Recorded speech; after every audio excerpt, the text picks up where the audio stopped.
good morning from a hot, windless, but very calm Tokyo. A nice relaxing Sunday morning stroll we're going for. First, I'm gonna head to the Komedo Tenjin, which is a shrine that's actually pretty close to me, that I just haven't gone to yet. Apparently it's very famous for its hanging wisteria flowers. It's a shrine complex, so I'm gonna check that out. And then afterwards we're going to take a walk along the Sumida River and come out not far from Akihabara, and we're going to go to the Imperial Palace, the gardens of it, the grounds of it. Because last time I tried to go there, it was closed for a public holiday. Not this time though, I have checked, unless it was lying to me. Have me hot coffee, first time in a while. It's just in the humour, even though the weather is hot, sometimes you just need a hot coffee no matter what.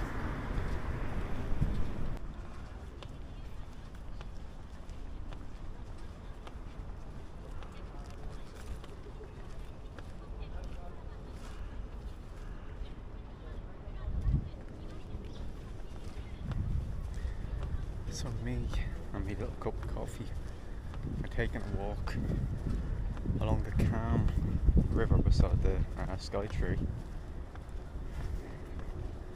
Very quiet here. Very little wind. There's a bit more wind than there was earlier, but very little. The water's very calm.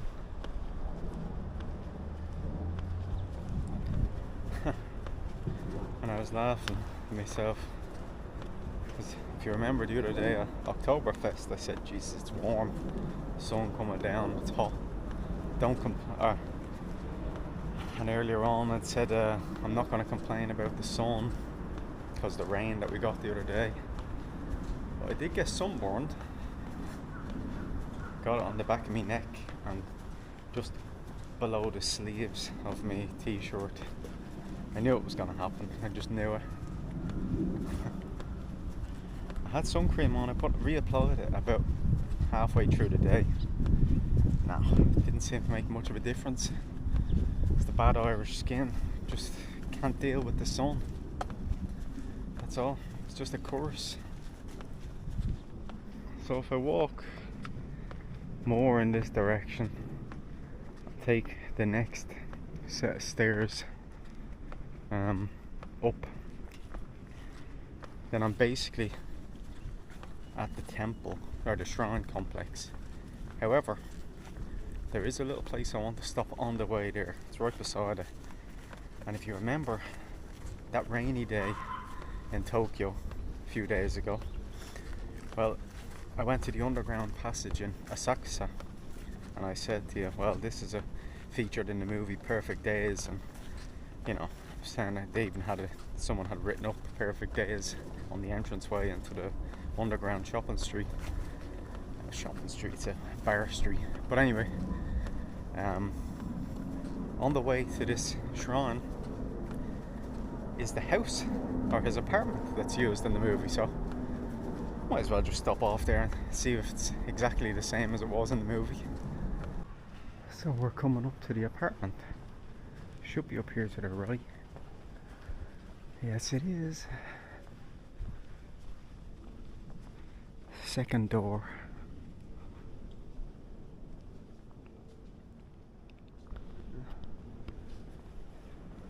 So, like I said before, it's a very it's just a film about this man. He's a toilet cleaner in Tokyo, and it's just a movie about his kind of day-to-day routine, him finding the joy in the small things in life. Not to get philosophical or anything, but sometimes that's what we lack, isn't it? You know, we're too caught up in everything.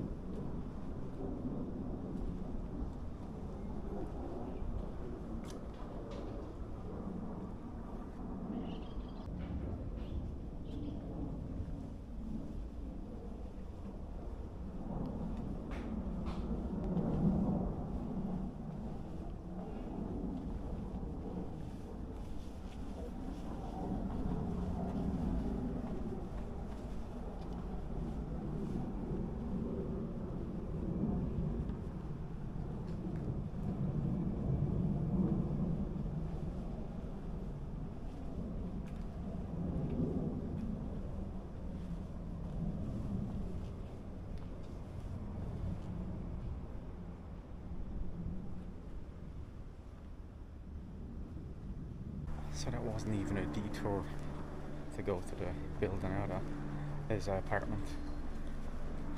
It's on the same street leading down to the temple that I want to go to, or the shrine. So the shrine should be just straight down the end of this street. But yeah, I'd recommend checking the movie out.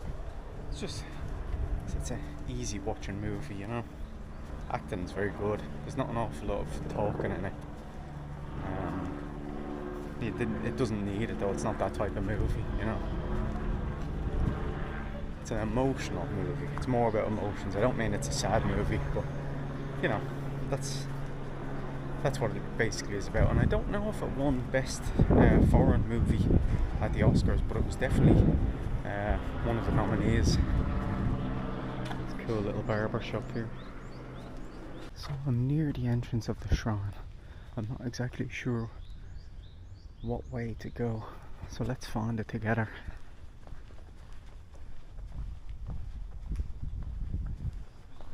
It's somewhere in this direction, so I'm following any little streets that I find. This could be just a maybe it's this street then.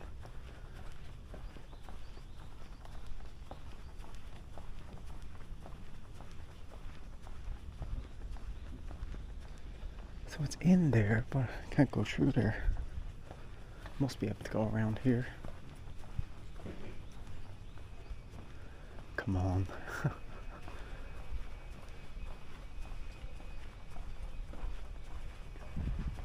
It's nice to explore the Tokyo streets together.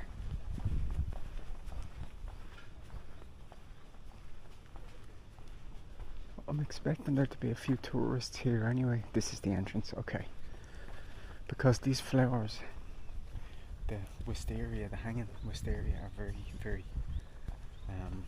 popular for visitors because they only come out mid-April to mid-May. There's people praying here, so I don't want to talk too loud.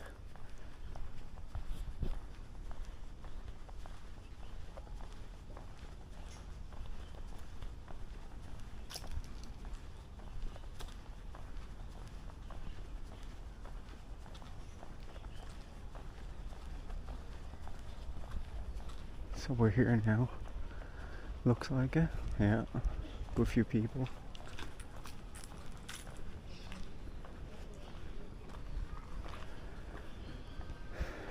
Security at it. Interesting. Oh, wow. Isn't that just great?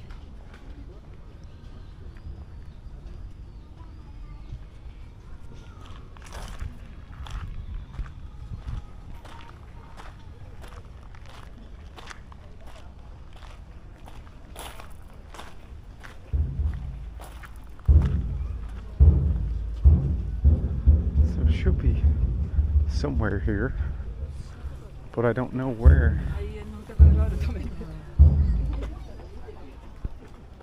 Either way, this is nice, isn't it?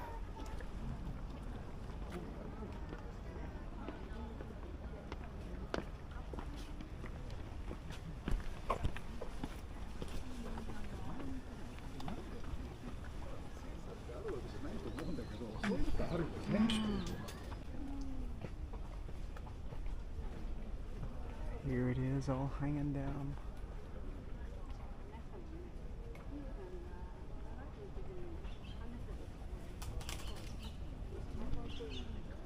I don't know if some of it's just dry or it's not fully in bloom yet. It's very possible.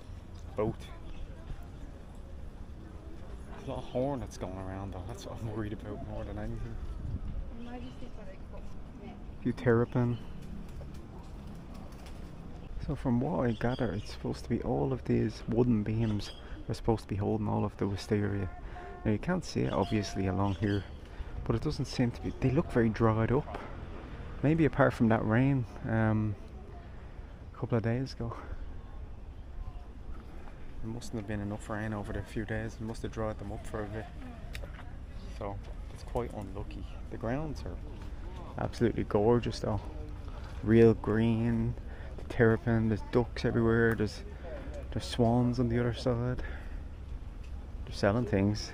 Fish on a stick. Of course, it's a big tourist attraction, so it makes sense.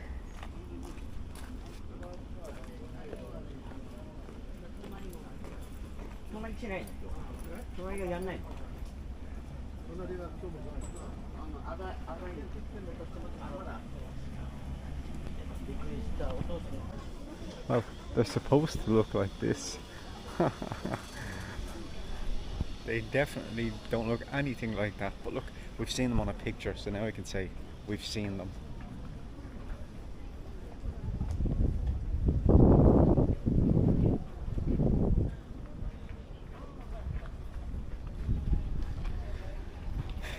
Don't get me wrong, like as I said, it's so green, but unfortunately just green. It's not purple with those flowers, except for these plastic ones that they've got on the side here. Well, look, am I a bit disappointed about the gardens that were supposed to have lots of blooming wisteria drooping down?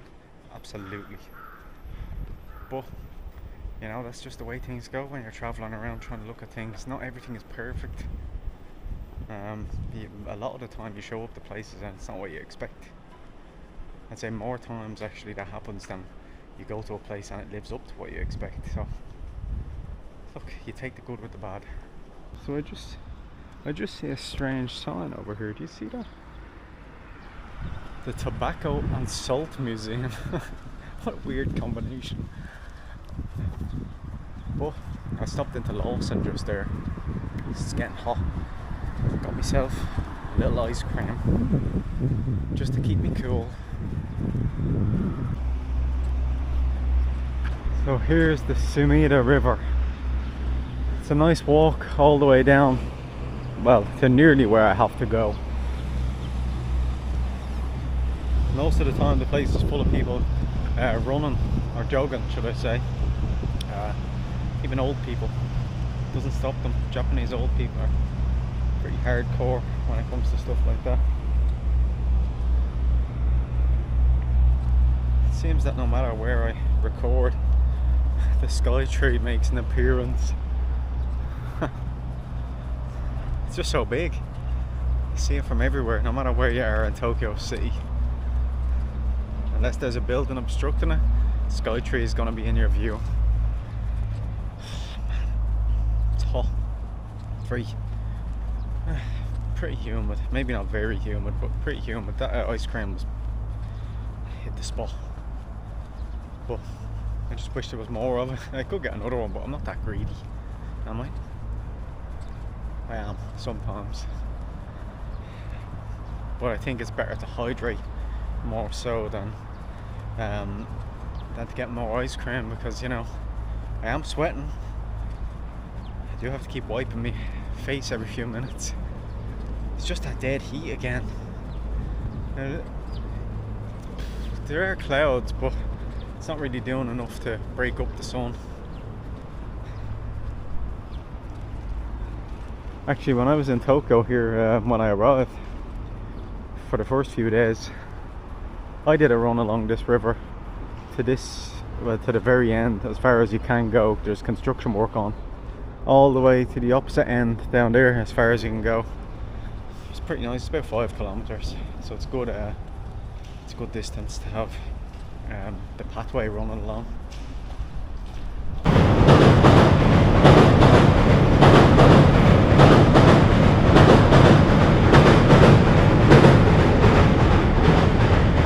So right now I had to turn off the river where the construction work is still going on. So I'm going through an area called Asakasabashi, and up along, so you'll see the train track here on the right hand side.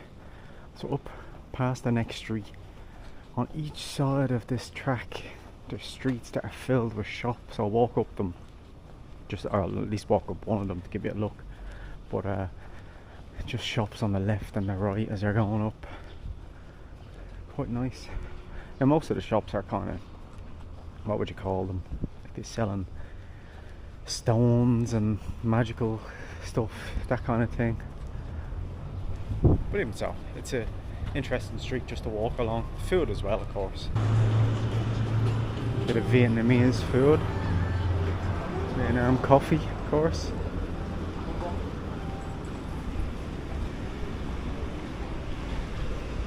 So this is the shopping street. This is one side of it.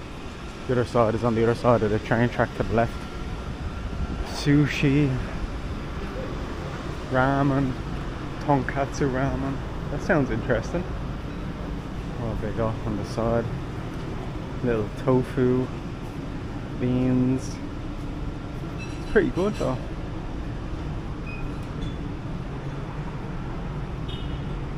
It's nice to get out of the sun for a minute.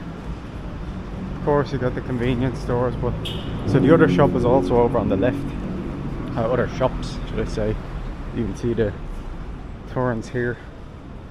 And the shops that sell these kind of bracelets, beads, stones, all kind of things.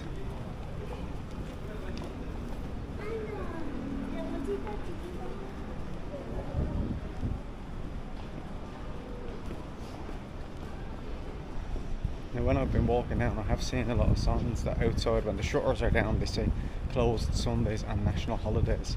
Today is a Sunday, so it makes sense. A lot of them would be smaller, like owned by old people, so you can't expect them to be open all the time, can you?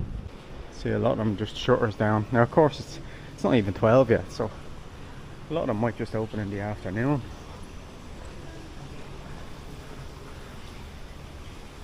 Ramen, sake barrels, Smile Thailand. Now it might not look that interesting when you're looking at it on a video, but walking down it, the atmosphere is pretty nice.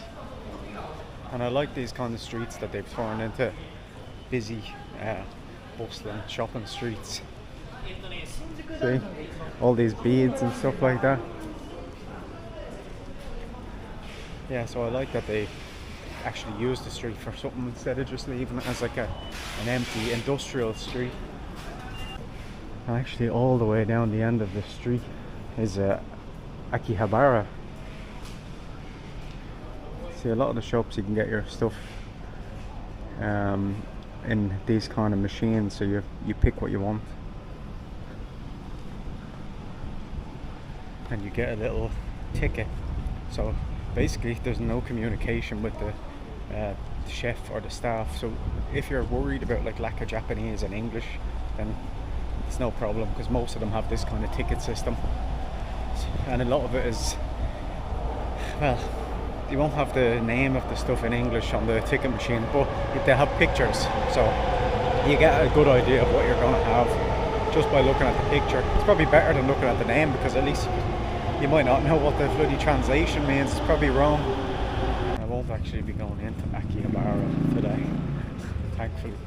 I'll just be passing by the side of it. I just have to go a little bit south of there until I get to the Imperial Palace gardens, or the grounds of it.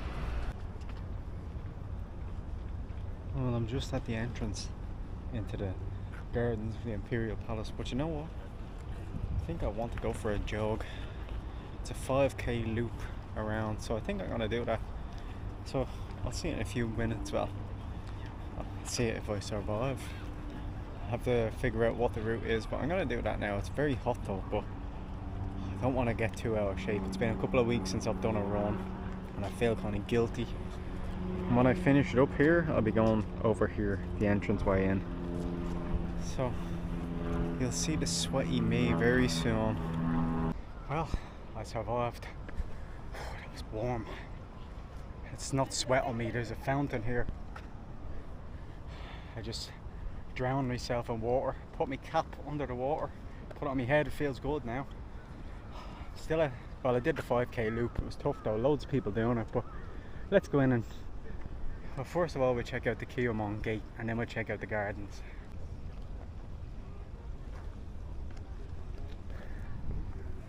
So that's the Kiyomon gate.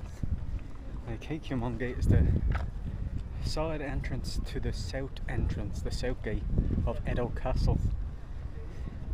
And it used to be guarded. It was only guarded by feudal lords who had donated 60,000 koku of rice, no, or 70,000, 60 to 70,000 to the Takagawa clan Now, kokus of rice were measurements, land value of rice, and one koku was about 150 kilos of rice. So if you donated 60,000 koku of rice, you got the privilege of defending the gate for the Takagawa clan. Honestly, it doesn't seem like a great reward for providing that much rice, does it? I'm sorry if I'm all wet still. I promise it's not sweat. It's just that I drowned myself in the fountain. But the grounds here are lovely, aren't they? They're kept very well. Lovely and green. And it stretches. Well, if I'm in the middle now and it's about a kilometre in that direction, which is pretty cool. You still have the lovely moat area.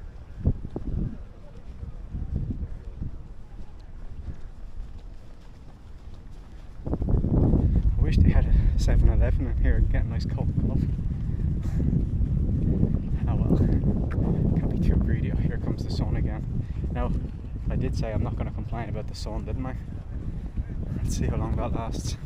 Now, when the Takagawa shogunate fell eventually to the Meiji forces, they were forced to vacate Edo Castle, as Tokyo Palace was called back then. And when the emperor then came to Edo Castle, he renamed it the Tokei Castle, although Tokei was the name of Tokyo at the time then, after the capitulation of the Takagawa shogunate. But I wouldn't mind after the emperor came here and renamed it and forced them out, he skedaddled off to Kyoto. And then he eventually came back, but still. So I will be going back to the palace, the East Gardens, in a few minutes. I'm going to 7-Eleven across the road to get iced coffee. But I just thought I'd give you a little info about the palace, the historical info. So obviously the palace is over here. You can see an entranceway here and it leads all the way back. But the palace itself was very, very badly damaged in May of 1945. So it was the target of an Allied bombing campaign in Tokyo. And it was hit by 2,000 pound bombs. So it destroyed a lot of the buildings around the castle area. And in August then of that year, August 1945, on the grounds there, actually under the grounds, in some hidden underground bunkers, Emperor Hirohito met with his military generals and commanders, and it was there that he drew up the plans of Japan's surrender in World War II. So that all happened right behind me. It's incredible when you think of it. You're walking past all these places full of history. And although it may not be something that affects us now, like we don't think about stuff like that, but you know, if he hadn't drawn up Japan's surrender, who knows what would have happened. The world could be completely different now. Could be the same, but it could be completely different. Just a little bit of history for you. On to 7-Eleven we go. Should be just over here. And then we go back, check out the East Garden, see if there's any nice flowers. We're about to enter the Eastern Gardens. Now I went to 7-Eleven. They didn't have any bloody coffee, iced coffee anyway, they had hot coffee. So I got this fruit olé. I think it's like a milk fruit cocktail. Sounds a bit weird, but we'll try it out in a minute. Once I get through the route into the park.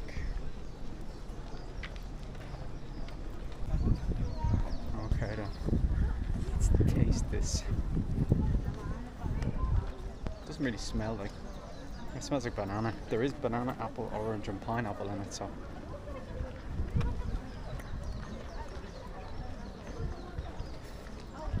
Oh, it's very refreshing. A bit sweet, but actually you can mostly taste pineapple from it, with a hint of all the other things. It's nice. Has the consistency of like cloudy apple juice.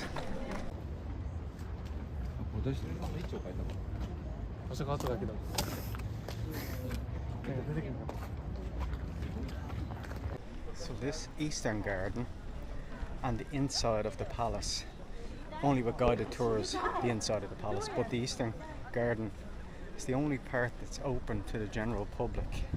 That gate that I just showed you is called the Nakamon Gate. And that Nakamon Gate, public are only allowed through it on 2 times of the year, 2 dates. One, New Year's, and the second one is the Emperor's birthday. So the crowd can go into the main square both of those days, and the Emperor will come out with his family onto the balcony and give a short speech, you know, wishing health and blessings on everyone that's come along. And that's it. That's the only 2 dates of the year that people can go through that gate. Look at this old building.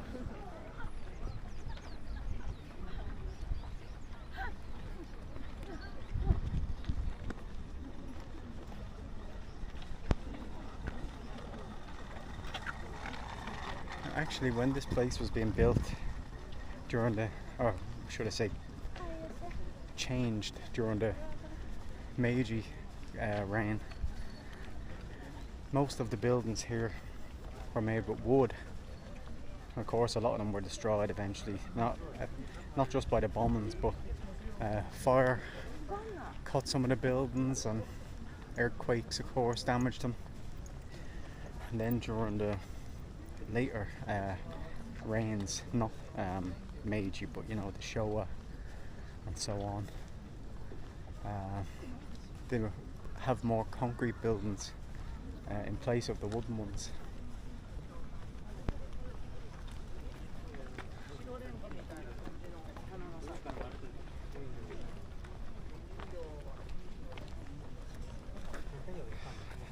Sun. It's 26 degrees now, no wind, just heat right on me. It wasn't a good idea to do that run, but I had to. I felt too lazy lately, even though I've been walking like crazy.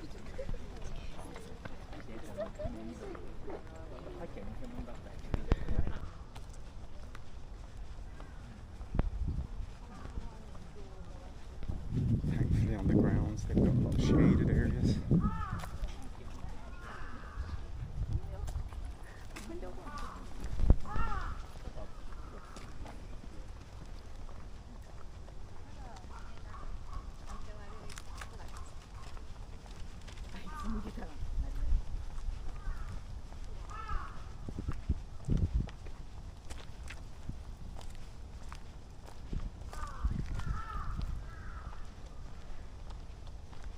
If you notice, I'm sticking to the shaded area at the moment. Too much sun for a little while.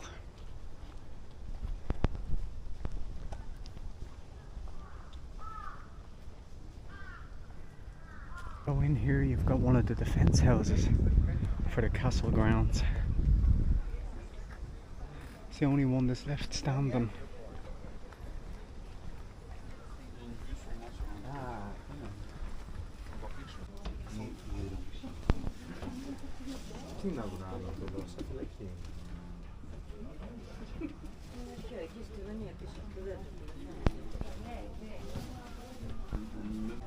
So through those windows, the defenders would have been able to see oncoming attackers, and they would have been able to fire their arrows down on them.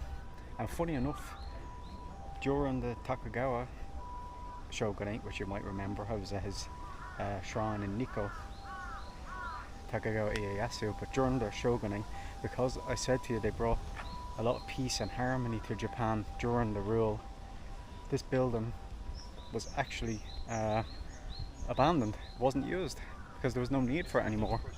So during that time then, when the peace came along, that building was actually used for storing weapons instead of using them.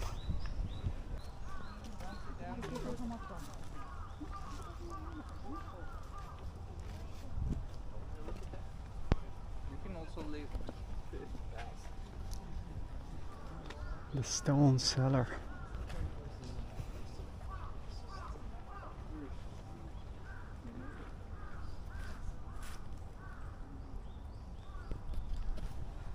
The exact purpose of that cellar is actually not known, but they think it might have been a secret escape tunnel as a last resort if invaders penetrated the castle grounds. It's so green in here. I'm just glad I'm in the shade.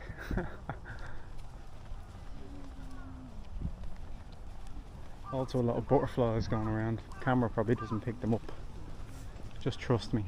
Some bamboo up here. Can't beat a bamboo.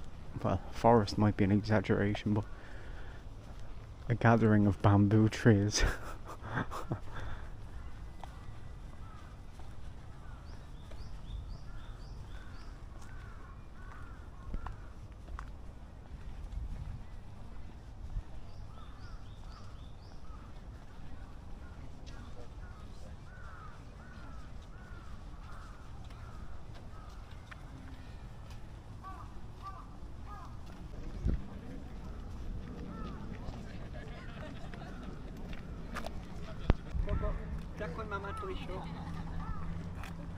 Now I don't know what that building is over there, but it looks pretty cool.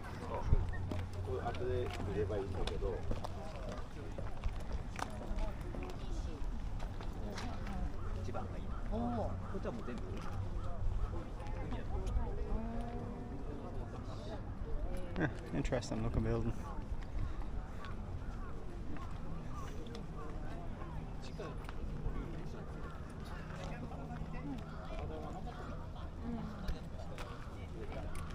So this is the site of one of the keeps of Edo Castle.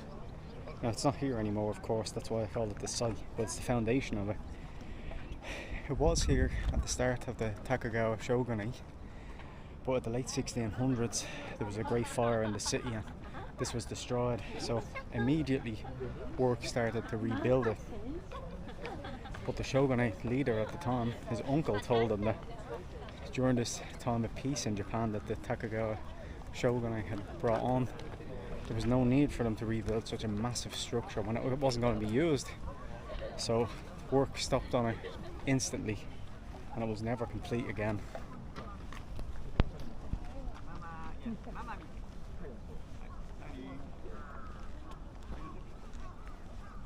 You even have oranges growing here in the Imperial Gardens.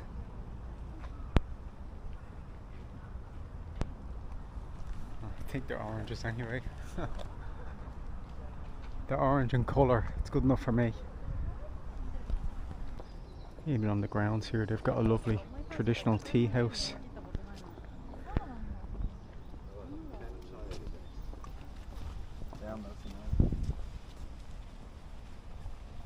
Of course it does make a lot nicer walking around when the weather is like this. Makes everything more green, everyone's in a better humour. Although I might be complaining a little bit. That was actually built in 1912 by the Meiji government, so just over 100 years ago. Oh, there's nice little Japanese gardens here. This looks nice. Hold on, I'll show you in a minute when I get past the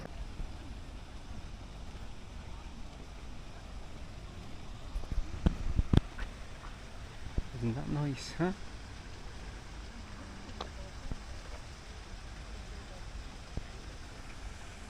Same with here.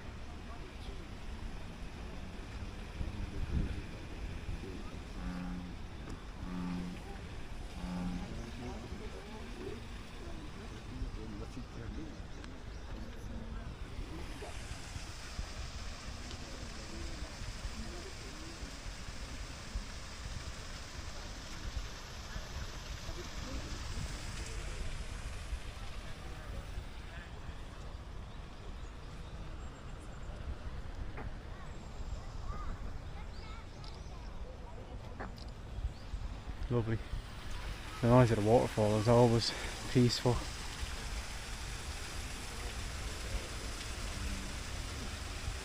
I'm not going to go over to it though, but it's very nice. Of course, you have the lovely fish.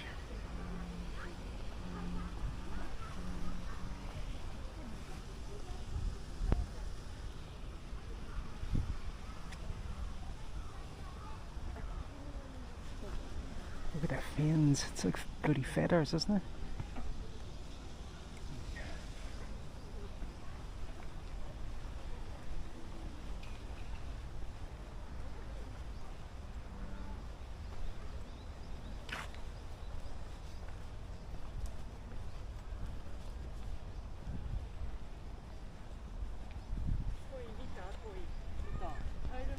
Some more gigantic bamboo. Holy crap.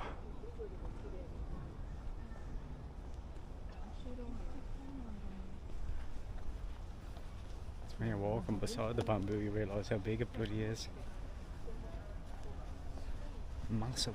Well, after starting the day with a bit of disappointment at that temple with the dried up flowers, and then continuing on with a little run in the bloody sweltering heat and a nice walk around the Imperial Garden, East Garden, I think overall it was pretty successful.